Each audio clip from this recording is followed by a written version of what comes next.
welcome back to the Cities and Charlotte. You're all staying safe and well. Now, player rating show. Yeah, we'll have a look at what Mr. Simon Bajkowski thought, what I thought, more importantly for me, yes, and some stats from Sofascore on City's 2-1 win over Aston Villa last night, 22nd of April 2025, match day 34, big win. Check out my story of the game, which will be out, the day following this, so depending when you're watching it, they might both be out, but yeah, we'll have a bit of a lighter look on the story of the game, and Blue Nune rising again. I've sort of one of my quotes on that one. But let's hope so, but a good victory. So let's get on with this. Let's start with Simon's. I'll give you my points and then any stats that are relevant to the players, of course. We'll start at the back. We'll start at number one, or our current number one, Ortega. Simon said he couldn't do anything with the penalty. And didn't have much else to do. Kicking was improved on the weekend. No, he couldn't do anything with the penalty, but I'm going to my left all day long, and I hate these players who I think they should be banned from taking these stupid run-ups where they stutter and pause about. But it was nicely in the corner, but if he'd gone the right way, he would have saved that. I would have gone to my left. Simple as that. I mean, I'm not saying hindsight. That's what decided at the time with certain players. That's one of his good sides for Rashford as well. So anyway, but you can't blame him. You can't blame him for the goal. Didn't do much else. To be honest with you, didn't have that much to do. I thought Villa were very poor as far as offensive attitude was concerned. He did what was claimed, a couple of claims as well, a couple of sort of crosses he came for, although they were sort of standard goalkeeping crossing collections. But an okay game for me. So an okay game is a 6, and that's what I've given him. And Simon gave him a 6 as well. Just looking at his stats, high claims, he made 1. He made 1 save from inside the box. He had 33 touches. Pass accuracy, okay, 18 out of 24, 75%. So he was okay. That's all we can say about Ortega. He did his job. As simple as that. I just hope Ederson can come back, but it's looking a bit iffy at the moment, isn't it? Nune, Simon said, unlike Diaz, he could do something about the Villa penalty, but committed another needless error, but then got the winner. So all is forgiven. Yes, I sort of give up on being too critical of certain players are getting hung, drawn and quartered for making errors. They're going to make errors in this team. That's just how I was set up at the moment. And I've always had a soft spot for Nunez, as you know. If you watch any of my vlogs or follow me on Bolt from the Blue or follow me on Ray's channel, City Fan TV, I've always stuck up for Nunez. I think he gets a lot of stick, and I was happy for him last night. Simple as that. It wasn't fantastic. He's not a defender, but for me, he was a typical Pep defender last night. Makes the odd rick, then pops up to score a last-minute winner, or he might have got an assist or something like that on another day, but he made it count. So Simon's given him a 7. I give him a 7. His stats, he made 2 clearances, 2 tackles. He was dribble past once. Ground duels, he won 3 out of 6. Aerial duels, he didn't win any out of 2, no surprise. He lost possession 11 times, which is about right, really. Offsides once, he had 60 touches. His passes, 89% accuracy, so about right with the team, but I'd like to see that over 90%. He made 34 out of 38. 1 accurate cross out of 3, and he tried 1 long ball, which was a waste of time. He had 1 shot on target, of course, which succeeded. He had 1 dribble attempt, which succeeded as well. But I do like it. I think his pace is very useful. Without that pace, it's sort of perhaps goal you'd imagine Kyle Walker scoring in another dimension, or perhaps not. Anyway, well done. I thought, well done, Nunez. Anyway, I'm happy for him, whatever happens. Diaz. Penalty has to go down as clumsy, but he couldn't help it. Otherwise, he was solid at the back and decent pushing forward. Yeah, I've watched it back. It probably is going to be given as penalty, but I've seen them not given against certain teams. It is what it is, unfortunately. But I say it all ended up okay in the end. It's a bit clumsy from Diaz. Not overly convinced so that he could say yes, you big lummox, but I'll say half a lummox, something like that. But I thought he was competent last night. Otherwise, again against a sort of tepid Villa attack, to be honest with you. Stat-wise, I give him a 6, Simon gave him a 6. Stat-wise, 2 clearances, 1 penalty committed. He won 2 ground duels out of 3. He won his only 1 aerial duel. He lost possession just 5 times. 1 foul, was fouled once. He made 79 touches with a 94% accuracy, although he keeps it fairly short, doesn't he? He tried 1 cross which failed. He made 5 accurate long balls out of 8, so that's pretty good. He's good at that, isn't he? He does that. Shots on target 1, shots blocked 1. Right, on to Guardiola. Yes, again, that's sort of this centre-back role that he's known for, and finally Pep's playing him in his spot for now. He'll probably alter it. Guardiola up against Rodgers, said Simon, was outstanding all evening. I forgot Rodgers was playing. Winning duel after duel to keep the danger man quiet. Simon's given him an 8. I thought it was always comfortable. I said against a pretty tepid Villa attack, but that's probably because we did it. But I thought, obviously we'll talk about it in the story of the game. But Emery, how he set his team up, it was pretty crap, wasn't it? This is the level of the top 6 in the Premier League. It's pretty piss poor at the moment. But I thought Guardiola always looked comfortable. I've not given him as many as Simon. He gave him an 8. I've given him a 7. He made 6 clearances, 1 block shot, 1 interception, 2 tackles. He won 3 out of 5 ground duels. Just won the 2 out of 5 aerial duels. Okay, he's not the biggest lad, he's a centre half. Possession lost 5 times. He made 1 foul, was fouled once, 100 touches, 95% accuracy. I think we expect that from Guardiola. He's pretty good, isn't he? 81 out of 85. He had 5 long balls, of which 2 were accurate, 2 shots off target, and he had 1 dribble attempt which failed miserably, but never mind. Right, O'Reilly. Good again, roving up, said Simon, down the flank. Surprising Villa with his movement, athleticism. No fireworks for me. He just did a job for Pep. You know what Pep's like, as he's already trained the spark out of him. I'm not too sure. But yeah, I would say really steady. I mean, Simon's given him an 8. I've just thought it was steady. Better than okay, but I wasn't overly enthused. We'll see what the stats say in a minute. I've gone for a 6.5. With O'Reilly, just did a job that Pep wanted him to do. Lots of athleticism. Well, he's a young lad. I expect that. I expect him to get up and down. So yeah, I'll give him a 6.5. Simon give him an 8. Let me know what you think, guys, on all these anyway. He made 1 tackle. He only won 2 out of 6 ground duels. He didn't win his aerial duel. He had 1 of those. He lost possession 11 times, was fouled once. He fouled himself once. He had 58 touches. Not bad. Nice, steady, 92% accuracy. He made 1 key pass. Just successfully 1 cross out of 4. He made a couple of long balls which were nowhere near. 1 shot off target and 1 dribble attempt that failed miserably. Right, Kovacic, yes, another guy I've always sort of stuck up for. I know his limitations, and he has got limitations. And if we had to put the greatest City side together ever under Pep, he's getting nowhere near it, is he? But again, last night, he just keeps going. As long as he's got someone next to him who can perhaps tackle and get back. But all right. Simon said some wild passes, but flung himself into the action at every opportunity to help City keep control of the ball. Simon's given him a 7. I've agreed with that. Absolutely nothing wrong with Cover's contribution last night. No, we'll see if he's made any big errors, but I don't think so. I just thought he was up for it last night, and he's 100%, and he's got his limitations. It's as simple as that, and we have to accept that at the moment in this team. He made 73 touches. His pass accuracy was only 89%, but again, he's in the engine room of where everything's going on, of course. So that's 55 out of 62 accurate passes, so that's okay. He made 2 successful long balls out of 4. He had 2 shots on target. He won 3 ground duels out of 5, which is fine. He only lost possession 9 times.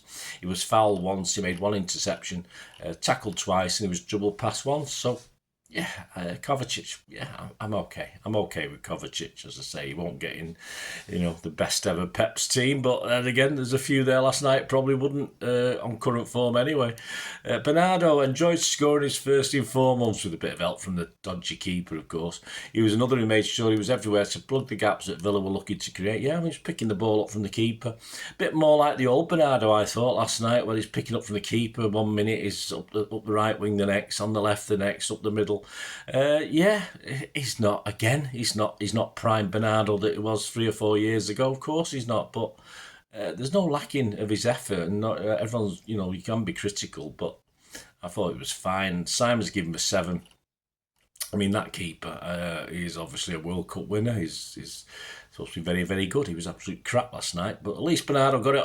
I've always said, at least if you get on target, the keeper has to work. It's as simple as that. Make the keeper work.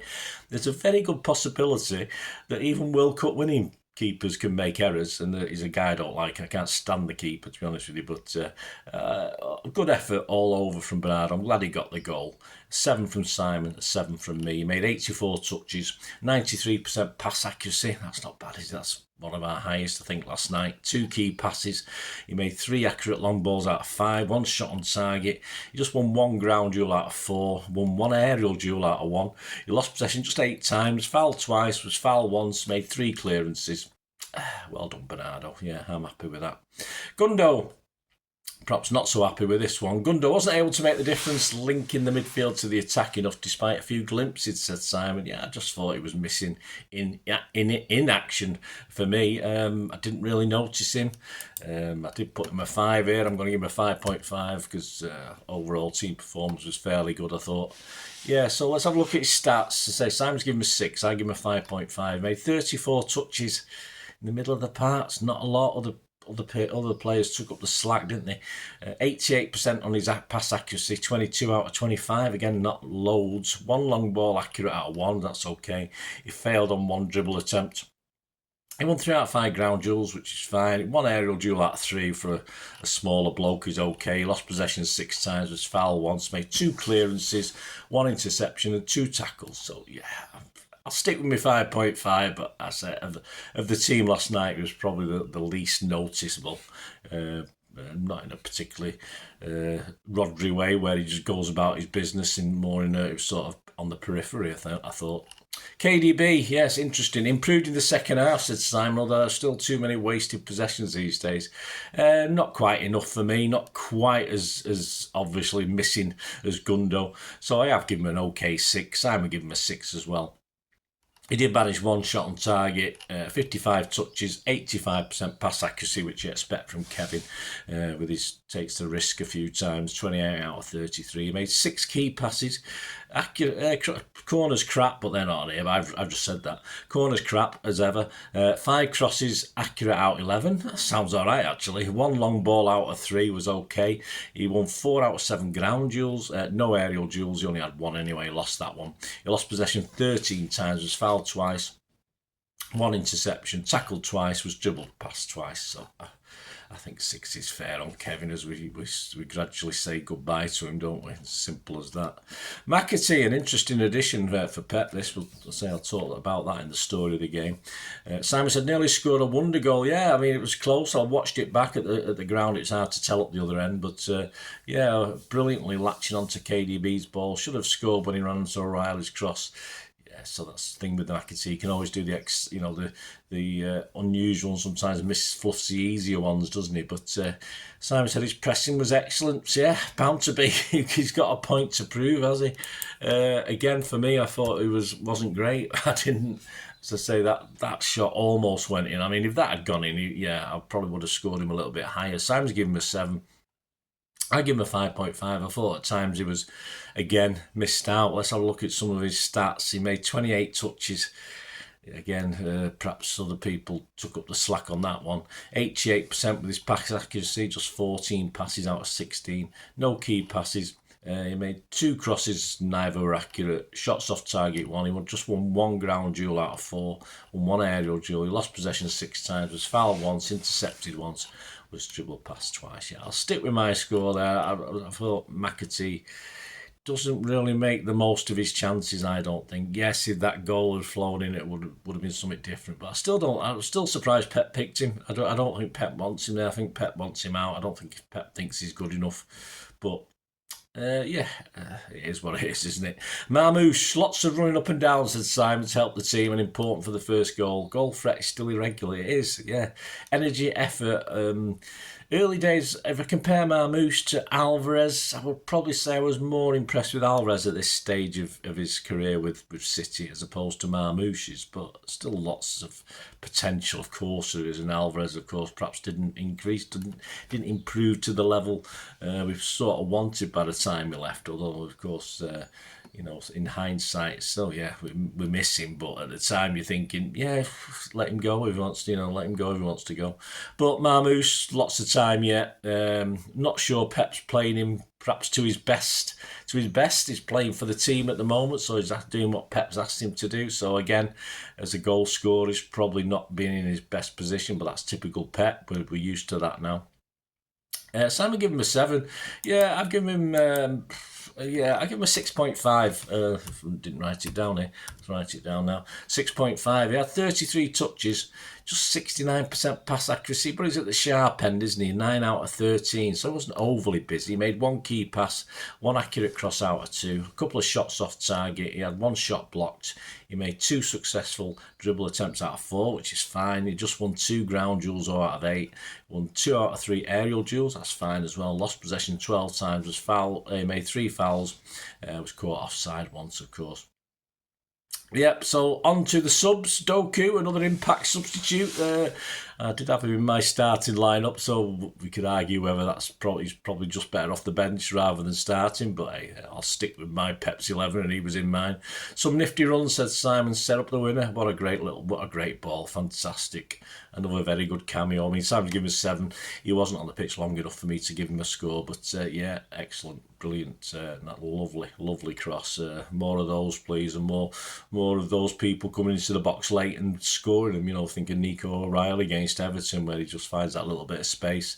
And it's the young lads who are doing it, isn't it? You know, 3 or 4 years ago, that would have been Gundo, KDB, them sort of people coming into those sort of spaces. Yeah, fantastic. Yeah, dribble attempts, some stats on him. 3 dribble attempts. He was only successful in 1, probably a very important one if that's the one we're talking about. 13 touches, 83% pass accuracy, just 5 out of 6. 1 key pass, 1 accurate cross, 1 big chance created. He won 2 out of 4 ground duels, lost possession 4 times and was fouled once. So, but that'll do, won't it? And a Akanji for De Bruyne on 95, but I didn't even clap De Bruyne off. I didn't realise he'd gone off. I think it was after the goal, wasn't it? After we scored in the sort of melee afterwards. So, yep, Akanji. No mark for Akanji. Wasn't very long on the pitch. Job done. Man of the match, Gvardiol O'Reilly. Top scored with the Manchester Evening News. I've got all the other papers ones as well, so check that out on my story of the game. Personally, for me, not particularly. I thought it was a good team effort last night. So I'm not going to go with one. I sometimes sit on the fence and be very soft, but I'll not go for one for this one. Let me know yours anyway, guys. Let me know any big rating differences you've got to me and Simon. That'll be wonderful. Hope you enjoyed this. Thanks for joining me. As I said, the story of the game will be out. Oh, what day are we today? Wednesday. On Thursday. And of course, join me Friday for the Pepsi 11 for the visit to Wembley, of course. So hopefully, if you're down there, come and say hello if you see me. You know, that'll be fantastic. So that'll be out on Friday. So keep watching, guys. Keep those buttons pressed. Give us that like. That'd be wonderful if you've not already done it. And please, if you do like what I try and do on this channel, I'll try and be a little bit different, do a few different things to everyone else. If you do like what I try and do, want to help support me going forward, that'd be absolutely wonderful. And all you have to do is keep watching and listening. I hope you enjoyed the feature, and yeah, if you can support me through the subscription, if you can subscribe, guys, that'd be wonderful if you've not already done so. We do actually have memberships at the moment, just 99p a month, so you get access to all my City stuff, including all the history vlogs, dozens and dozens not been published yet that you get immediate access to, and every time I do a edit and do a vlog, you get immediate access to it as well. So you can have a copy of scripts as well if you want any hard copy of the sort of things I do on matches and teams and managers and players, etc, etc. So if you can join the membership, that'd be wonderful. We do fine. And yeah, if you want to support the channel just by watching the ads, that helps. You know, watch the ads, let them play through while you just have to check your phone or something, let it play out. And of course, if you follow any of the links, that always works as well. You know, you follow a link to one of the ads and you fancy something. I've done it myself. I've followed a link and actually purchased something from another organisation. But you know, it can happen. It can happen. Not all ads are stuff you're not interested in. And of course, if you can give us a like, guys, that'd be absolutely fantastic. All likes are much appreciated. Anyway, thanks for watching. Until the next time, of course, I only ever ask one thing, don't I? Please, I ask you all to stay safe, especially you Blues. Until the next time, come on, City. Bye for now.